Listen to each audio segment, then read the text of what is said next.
Les forces russes continuent de pilonner Marioupol et libérer la ville est désormais militairement impossible selon le conseiller du président Zelensky. Les forces ukrainiennes se préparent à la chute de ce port stratégique du sud-est du pays, assiégé depuis plus d'un mois par l'armée russe et largement détruit.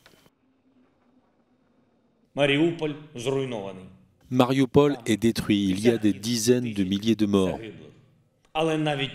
Mais même ainsi, les Russes n'arrêtent pas l'offensive. Ils veulent faire de Mariupol un exemple. Les séparatistes pro-russes de Donetsk affirment avoir entièrement conquis la zone portuaire de Marioupol. Prochaine étape, s'emparer entièrement de la région du Donbass.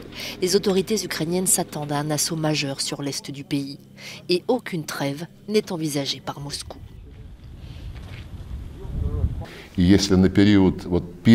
Lors du premier cycle des négociations, le président Poutine a ordonné de faire une pause dans les hostilités au cours de l'opération militaire spéciale.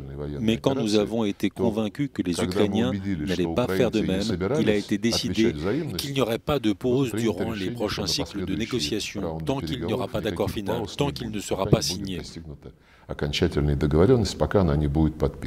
Selon des experts, Vladimir Poutine, embourbé face à la résistance acharnée des Ukrainiens, veut obtenir une victoire dans la région du Donbass avant le défilé militaire du 9 mai, marquant la victoire soviétique sur les nazis.